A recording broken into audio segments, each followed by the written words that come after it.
BSc first year की student हूँ। मैं ग्रामीण डोंगर से आती हूँ। तो आज हम चर्चा करेंगे सेल डिवीजन के अंतर्गत माइटोसिस के बारे में।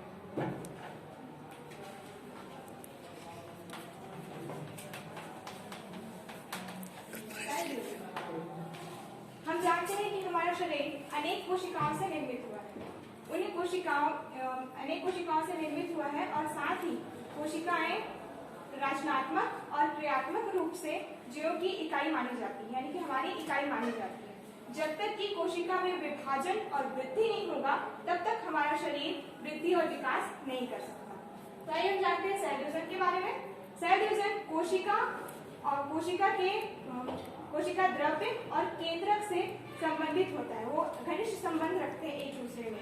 जब वो वृद्धि करने लगते हैं तो एक ऐसी अवस्था आ जाती है जब वो दो भागों में बढ़ जाते हैं। इस प्रकार से आप देखिए, ये एक कोशिका है और ये इसका केंद्रक है। जब इसमें कुछ डेवलपमेंट होगा तो ये इस प्रकार से और ये दो संतति कोशिकाओं में बढ़ जाएगी। इसे हम कहते हैं सेल डिवीजन। इसी के अंतर्गत हम पढ़ेंगे माइटोसिस।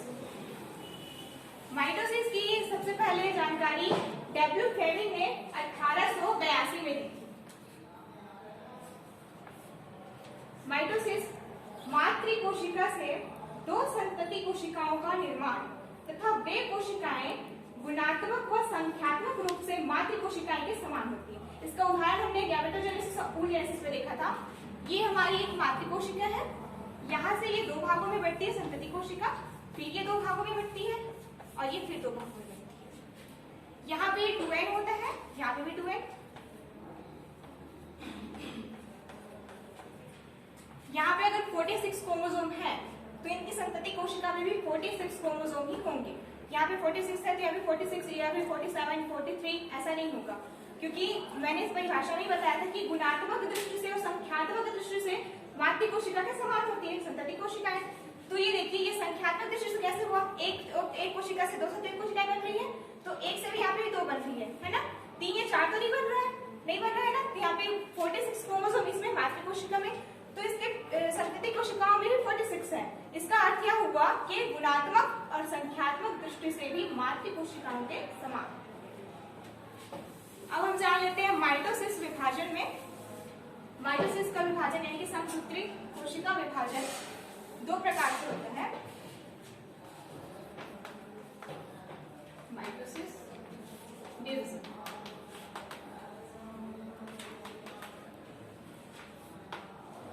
इसके अंतर्गत ये दो प्रकार से होती है। पहला है आपका कैरियोकाइनेसिस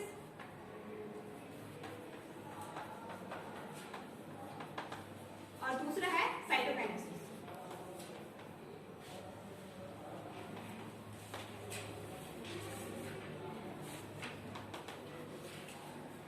पहले हम देखेंगे कैरियोकाइनेसिस। कैरियोकाइनेसिस कहने का अर्थ है केंद्रक का विभाजन। केंद्रक अगर दो भागों में बढ़ता है तो उसे कहते हैं हम कैरियोकाइनेसिस या केंद्रक विभाजन। इसके अंतर्गत ये 5 स्टेप में पूर्ण होता है। पहला है इंटरफेस,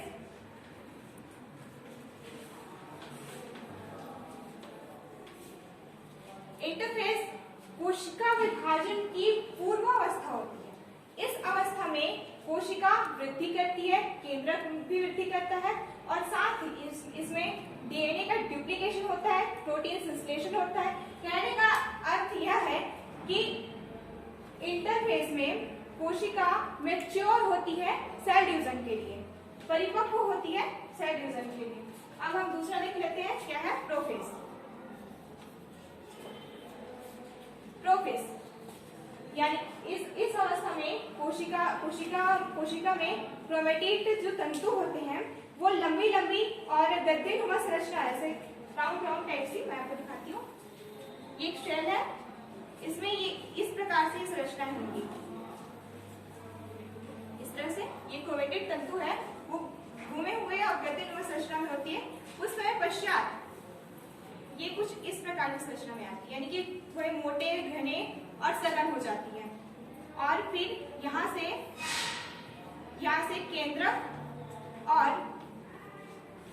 केंद्रक झिल्ली दोनों विलुप्त हो जाती है। कहने का तात्पर्य यह है कि प्रोफेज की अवस्था में जब विभाजन की क्रिया होने लगती है तो गुणसूत्र जो है, गुणसूत्र थोड़े थोड़े मतलब संघटित रूप से सामने थोड़े दिखाई देते हैं, जैसे कि पतलीनुमा संरचना होती है, वहां से थोड़े गद्देनुमा फिर मोटे आकार में होते हैं, लेकिन यहाँ से केंद्रक और केंद्रक झिल्ली जो है वो विलुप्त हो जाती है। तीसरा है आपका मेटाफेज। मेटाफेज इस अवस्था को बेस्ट स्टेज कहते हैं। मेटाफेज में कोशिकाएं, मेरे कहने का अर्थ है गुणसूत्र स्पष्ट रूप से दिखाई देते हैं और इसमें यह तर्कु का रूप ले लेता है इस प्रकार से।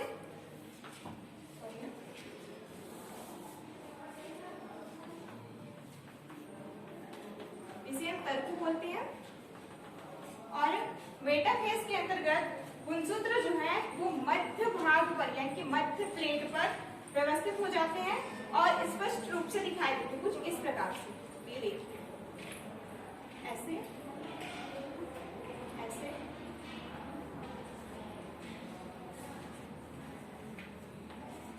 यहाँ पे इसका रहेगा,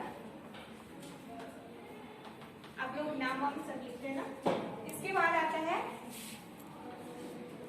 एनाफेज। एनाफेज में स्ट्राइनल फाइबर जो है वो इस गुणसूत्र को खींचता है, यानी कि सिकुड़ता है। वो जब वो संकुचित होता है तो इसका जो सेंट्रोमियर साइड है, यानी कि मैं आपको दिखाती हूँ, ये गुणसूत्र है, चलिए ये गुणसूत्र है, इसको बोलते हैं क्रोमेटिड, इसको बोलते हैं सेंट्रोमियर।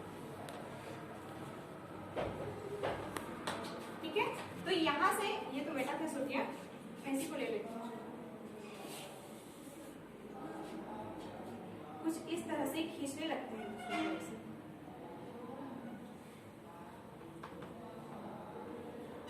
आप लोग को चित्र ठीक से दिखाई दे रहा है जो बना रही हूं मैं? यस और नो? एनाफेज में ये जो गुणसूत्र है वो ऐसे सिकुड़ने लगते हैं स्ट्रैंडल फाइबर के कारण। ठीक है, तो ये जब तक वो सिकुड़ने लगते हैं, तब तक सिकुड़ते हैं जब तक कि ये इस अवस्था में ना आ जाए, मतलब ध्रुव के साथ ये ऐसे चिपक न जाए।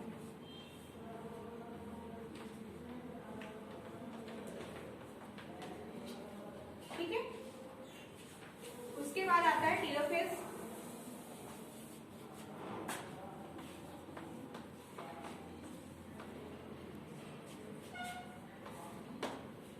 टेलोफेज में जो इस सिकुड़ा हुआ भाग है, ये देखिए यहाँ पे मैं इसको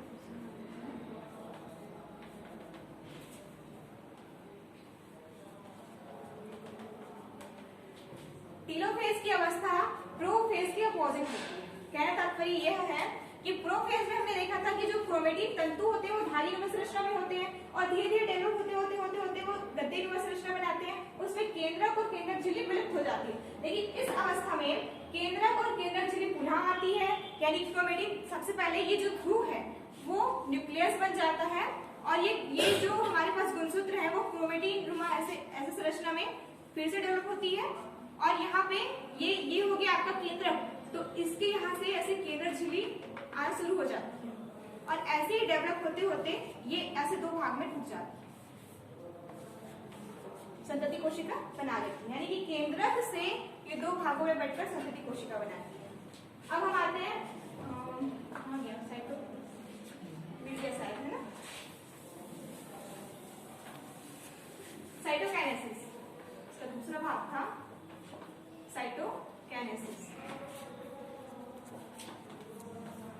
साइटोकाइनेसिस में एनिमल सेल में जैसे मैंने आपको पहले बताया था सेल डिवीजन के टाइम में कि ये जो इसका साइटोप्लाज्म है वो ऐसे संकुचित होकर दो भागों में बंटता है, संतति कोशिकाएं बनाता है। लेकिन प्लांट सेल में कुछ अलग ही होता है। प्लांट सेल में जो एनाफेज आता है, हमने एनाफेज देखा था, सॉरी टेलोफेज देखा था,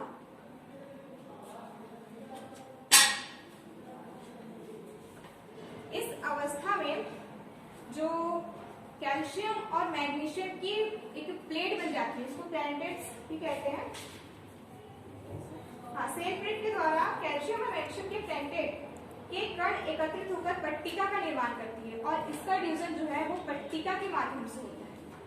ठीक है, यहाँ पे जैसे यहाँ पे केंद्रक का संकुचन हुआ था मतलब एनिमल सेल में, वैसे वहां पे नहीं होता, वहां पे कैल्शियम और मैग्नीशियम की एक पट्टी बन जाती है जिसके कारण वो दो भागों में बट जाती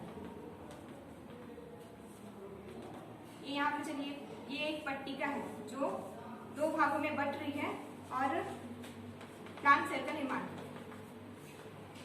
ठीक है, तो एक बार हम बेसिक रिविजन कर लेते हैं। पहले हमने पढ़ा था सेल डिवीजन। सेल डिवीजन के अंतर्गत हमने पढ़ा माइटोसिस। माइटोसिस की खोज सबसे पहले मतलब इसके बारे में बताया था डब्ल्यू फ्लेमिंग ने 1882 में। उसके बाद ये दो भागों में बटी है, कैरियोकाइनेसिस एंड साइटोकाइनेसिस। कैरियोकाइनेसिस के अंतर्गत फिर 5 भाग हैं, इंटरफेज, प्रोफेज, मेटाफेज, मेटाफेज और टेलोफेज। फिर इसके बाद हमने जानने के बाद किसके बारे में जाना, साइटोकाइनेसिस। साइटोकाइनेसिस में भी पहले हमने प्लांट सेल, पहले हमने एनिमल सेल के बारे में जाना, उसके बाद में प्लांट सेल के बारे में जाना। तो आशा करती हूँ आप लोगों को थोड़ा बहुत जानकारी मिला होगा मेरे द्वारा। धन्यवाद।